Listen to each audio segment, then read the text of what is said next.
আসসালামু আলাইকুম। আমরা জানি যে এই মুহূর্তে শিক্ষানবিশ আইনজীবীদের একটি আন্দোলন চলছে। বিচ্ছিন্নভাবে চলছে আন্দোলনটা।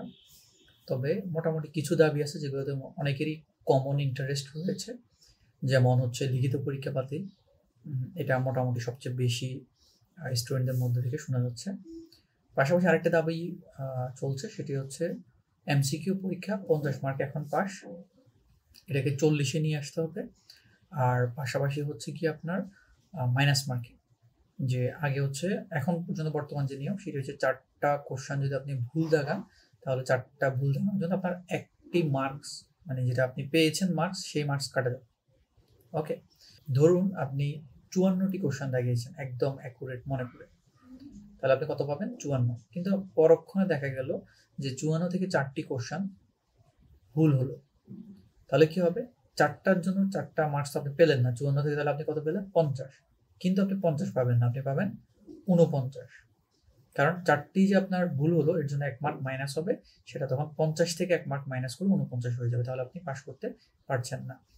এই যৌক্তিক দাবিটি জানানো হচ্ছে যে মাইনাস মার্কিং যাতে না থাকে, আর পাসটা যাতে 50 থেকে 40-এ নিয়ে আসা হয়। এটা দেখুন, আমরা কিন্তু সব জায়গায় পাস করে এসেছি 33 মার্কে, যদিও ইউনিভার্সিটি লেভেল একটু বেশি মার্ক ছিল, কিন্তু আমরা অনার্সের আগে এসএসসি, এইচএসসি বা স্কুল পর্যায়ে আমরা কিন্তু 33-এ পাস করে এসেছি। সেই হিসেবে শিক্ষানবিশ আইনজীবী ভাই বোনদের দাবি হচ্ছে এটাকে 40-এ পাস রাখা এবং মাইনাস মার্কিংটা না রাখা। এখন ঠিক কোন চিন্তা থেকে মাইনাস মার্কিংটা করা হয়েছে আমরা সেটা জানি না, বাট আমরা ওই মাইনাস মার্কিং এর মধ্যে এবং 50 মার্কের এমসিকিউ থেকে পাস করে এসেছি, এবং রিটেনও 50 মার্কে পাস, সেটা পাস করে এসেছি। তো তারপর আমি বলি আর কি যে এই বিষয়টা আসলে একটু বিবেচনা করা উচিত।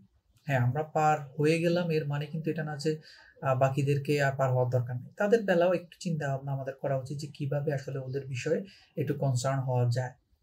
তো এই বিষয়টি আমি মনে করি যে এই যে এত বড় একটা সংখ্যা, প্রায় আপনার 60-70 হাজারের বেশি, এবং প্রতি বছরই বেরোচ্ছে অনার্স কমপ্লিট করে, এদের বিষয়ে একটু কনসার্ন হওয়া উচিত যে ওদের কোন কোন পরীক্ষাটা। আমি বলছি না যে ওরা যা যা দাবি করতেছে সব মেনে নেয়, আবার আমি এটাও বলছি না যে কিছুই মানার দরকার নেই, যেভাবে আছে সেভাবে পরীক্ষা হবে।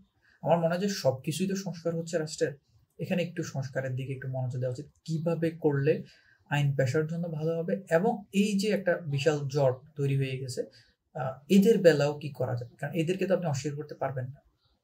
আপনি তো বলতে পারবেন না যে এদের বিষয় আমরা জানি না। কিভাবে করা যায়? কারণ 2 দিন পর পরই দেখা যাচ্ছে তারা বার কাউন্সিলে আসছে, কিছুদিন হয়তো সচিবালয়ে ওরা গিয়েছিল, এরপরে এই জায়গায় ঘুরতেছে, ওই জায়গায় ঘুরতেছে। এবং আমাদের দেশে আমরা জানি, আমরা তো শিক্ষানবিশ আইনজীবী ছিলাম একটা সময়, প্র্যাকটিসেও এদেরকে খুব একটা রেসপেক্ট করা হয় না, প্রপারলি রেসপেক্ট করা হয় না। যে প্র্যাকটিসে যখন থাকে অ্যাপ্রেন্টাইজ লয়ার হিসেবে বা শিক্ষানবিশ আইনজীবী হিসেবে, তাদেরকে সারাদিন খাটিয়ে যে একটা সামান্য একটা পারিশ্রমিক দেওয়া হয়, রেসপেক্ট নেই। তারপর একটা সময় তো ছিল অন্তত ড্রেস কোড নিয়ে ঝামেলা ছিল না, এখন হচ্ছে তাদেরকে লাল টাই পরতে হবে, কালো টাই পরা যাবে না। মানে বাংলাদেশে তো লয়ার ছাড়া বহু লোক কালো টাই কালো কোট পরে, শিক্ষানবিশ আইনজীবীরা সেটা পড়তে পারবে না। তারপরে কোনো বারে নাকি এমনও শোনা গেল 6 মাস ইন্টার্ন হওয়ার পরে সে আর কোর্টে যেতে পারবে না, এমনও শোনা যায় অনেক সময়। এই বিষয়গুলো নিয়ে একটা আহ, সুন্দর গাইডলাইন থাকা উচিত। পৃথিবীর সব দেশে আইনজীবীদেরকে একটা elite society, first class citizen হিসেবে দেখা হয়, কিন্তু এই ছেলেগুলোই তো বা মেয়েগুলোই তো ভবিষ্যতে লয়ার হবে। তাদেরকে যদি আপনি এই মুহূর্তে এইভাবে ট্রিট করেন, এটা আসলে কিন্তু তাদের যেমন রাষ্ট্রের প্রতি একটা আহ, ঘৃণা, ক্ষোভ জন্মায়, ঠিক তেমনি এই পেশাটার প্রতিও সাধারণ মানুষের একটা নেগেটিভ থটস চলে আসে। তাই আমি মনে করি যে এই বিষয়টাকে প্রবলেম জিয়ে রেখে কোনোদিন লাভ নেই, প্রবলেমটা সলভ করে ফেলা উচিত। আইন উপদেষ্টা আছেন, অ্যাটর্নি জেনারেল রয়েছেন, এবং এনরোলমেন্ট কমিটি যে থাকবে ওই কমিটিও এই বিষয়টা নিয়ে একটু স্ক্রুটিনাইজ করা উচিত যে আসলে প্রবলেমটা ঠিক কোথায়। আর আমি মনে করি যে যে কোনো প্রবলেমেরই সলভ করতে গেলে টেকসই সমাধান যদি আপনি চান, আপনাকে গোড়ায় যেতে হবে। এই ছাত্রগুলো যারা বার কাউন্সিল পরীক্ষা দিয়ে পাশ করতে পারছে না, এটা জট তৈরি হয়ে গেছে, এদের ঠিক প্রবলেমটা কোথায়? এরা কি ইউনিভার্সিটি বা ল যে 2 বছরের যে কোর্স রয়েছে ওই কোর্সেই প্রবলেম? ওইখানে কি ঠিক মতো আসলে পরীক্ষা হয় না? ওইখানে কি যত্রতত্র সার্টিফিকেট বিলি করে দেওয়া হচ্ছে? এই টাইপের কিছু কি হচ্ছে যার কারণে এখানে এসে সমস্যাটা হচ্ছে? এটা দেখা উচিত। আর কোশ্চানও একটু হাত দেওয়া উচিত ভালোভাবে, যে কোশ্চান আমি একজন আইনজীবীর কাছ থেকে কি আশা করি, তার লিগ্যাল মাইন্ড যেটা আমি জানতে চাই সেটা কিসের ভিত্তিতে আমি যাচাই করতে পারি? সেটা কি মুখস্থ বিদ্যা? খালি সেকশন দণ্ডবিধির অত সেকশনে কি আছে, ফৌজদারি কার্যবিধির ওই সেকশনে কি আছে, এটা যাচাই করা উচিত, নাকি তাকে একটা প্রবলেম দিলে সে ওটাকে আসলে স্ক্রুটিনাইজ করে সলভ করতে পারে কিনা, কিসের ভিত্তিতে সেটাকে সলভ করতেছে বা তার যুক্তিটা কি, আসলে কি তার লিগ্যাল মাইন্ড কাজ করে কিনা, এই বিষয়গুলো যাচাই করা উচিত, নাকি তার মুখস্থবিদ্যা টেস্ট করবেন, নাকি কি করবেন, কি চিন্তা ভাবনা, এটাও আসলে আগে থেকে কনফার্ম করা উচিত। এবং হ্যাঁ, 7টা সাবজেক্টে থেকে পরীক্ষা হয়, কিন্তু কোশ্চেন প্যাটার্ন এক একবার এক এক রকম, এরাও তো এখানে কনফিউজ হচ্ছে, তাই না? আর একটা ইম্পর্ট্যান্ট বিষয় যে এনরোলমেন্ট হওয়ার পরে, মানে একজন শিক্ষানবিশ আইনজীবী সরাসরি আইনজীবী হওয়ার পরে তাকে কিন্তু কেউ 2 টাকা স্যালারি দেয় না।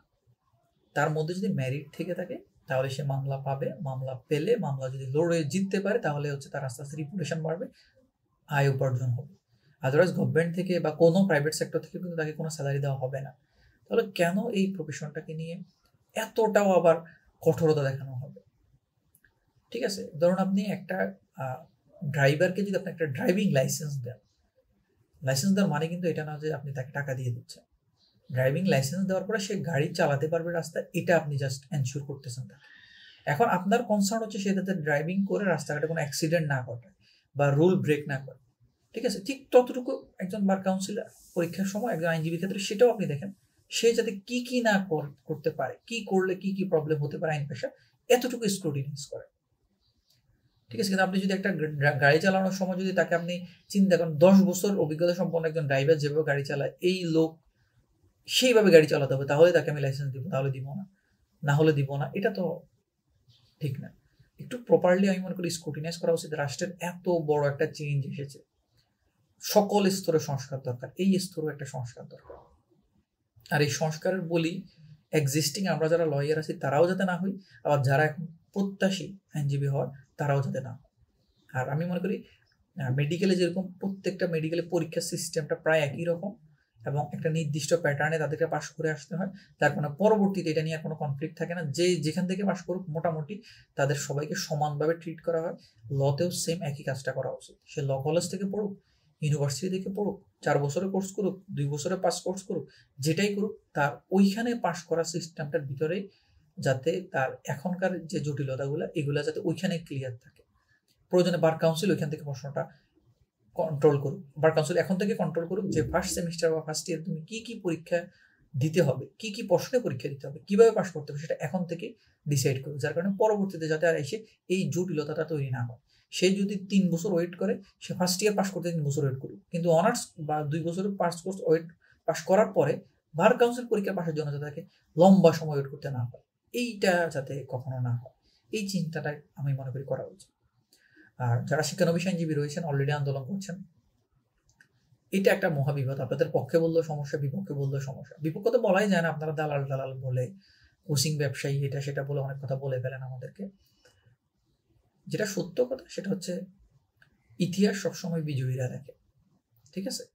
এখন যেমন আমাদের বর্তমান প্রেক্ষাপটটা যদি দেখেন, আওয়ামী লীগ কিন্তু এখন আর ইতিহাস লিখবে না। আওয়ামী লীগ মুক্তিযুদ্ধের ইতিহাস আওয়ামী লীগ লিখেছে, 24-এর ইতিহাস কিন্তু আওয়ামী লীগ লিখবে, ঠিক আছে? তো বিজয়ীরাই সবসময় ইতিহাস লেখে। আপনারাও যদি ইতিহাস লিখতে চান আপনাদেরকে বিজয়ী হতে হবে, সেটা আন্দোলনেও বিজয়ী হতে হবে, পাশাপাশি পরীক্ষাতেও বিজয়ী হতে হবে। আপনি আজকে আন্দোলন করে লিখিত পরীক্ষা উঠিয়ে দিলেন, ওকে, ধরে নিলাম, আমি হাইপোথেটিক্যালি ধরে নিলাম যে লিখিত পরীক্ষা উঠে গেল, এমসিকিউতে 40 মার্ক পাস এবং নেগেটিভ মার্কিং নেই, ওকে, এরপরে পরীক্ষা হলো, আপনি ফেল করলেন, আপনার আন্দোলন কি হলো? আপনার আন্দোলনটা কি হলো? তখন দেখা যাবে যে মানুষ বলবে যে আর একে তো 20 মার্ক পাস দিলে সে পাস করবে, ঠিক আছে? তখন নেগেটিভ কথা বলবে। আর এখন এক্সিস্টিং যেভাবে পরীক্ষা আছে এই পরীক্ষা পদ্ধতিতে পাস করেও যদি কেউ বলে যে হ্যাঁ আমি তারপরও চাই এটা সংস্কার হোক, আইনজীবী হওয়ার পরেও যে হ্যাঁ এটা সংস্কার হোক, তাহলে মানুষ তাকে বিজয়ী হিসেবে ধরে নেবে যে হ্যাঁ সে পাস করে ফেলেছে, এবং সে তার নিজের জন্য বলতেছে না, অন্যদের জন্য বলতেছে, ঠিক আছে? তো আমি মনে করি যে আন্দোলন করেন, অনলাইনে আন্দোলন করেন, অফলাইনে করেন বা আন্দোলন না করেন, পড়াশোনাটা ঠিকমতো চালিয়ে যান। পাস করে ফেললে এরপর আপনি যেটা বলবেন সেটাকে একটা গ্রহণযোগ্যতা আছে। ফেল করে আপনি যত ভালো কথাই বলেন মানুষ অ্যাকসেপ্ট করতে চাইবে না, এটা পৃথিবীর চরম সত্য, এবং এটা নিষ্ঠুরতাও বলে থাকে অনেকে, কিন্তু এটাই চরম সত্য। তাই মনে করি যথাযথ কর্তৃপক্ষ যারা রয়েছেন তারা এই বিষয়টাতে একটু নজর দেওয়া উচিত। এদেরকে 2-1 দিন পরপরই রাস্তায় আসা, বার কাউন্সিলের সামনে আসা, এটা বন্ধ করে তাদের দাবিগুলো নিয়ে যৌক্তিকভাবে কথা বলুন, ডায়ালগ করুন, ডায়ালগের মাধ্যমে এটাকে সমাধান করার চেষ্টা করুন। আর স্টুডেন্টরা পড়াশোনা করুন। নিজেদেরকে দেশের ফার্স্ট ক্লাস সিটিজেন হিসেবে প্রুভ করতে হলে আপনাদের কথা বলার ম্যানারটা ওইরকম হওয়া উচিত। মানুষকে ডিরেক্টলি জেনারেলাইজ না করে কিভাবে কার সাথে কথা বলা উচিত, কার সাথে কিভাবে কথা বলা উচিত সেই বিষয়গুলো একটু শিখে বুঝে তারপর কথা বলা উচিত। আশা করি কাউকে আঘাত না করে কথা বলার চেষ্টা করেছি, যতটুকু যৌক্তিক আমার কাছে মনে হয়েছে। আমারও ভুল থাকতে পারে, ছোট মুখে অনেক বড় কথা হয়ে যেতে পারে, ক্ষমা সুন্দর দৃষ্টিতে দেখবেন। ধন্যবাদ। আসসালামু আলাইকুম।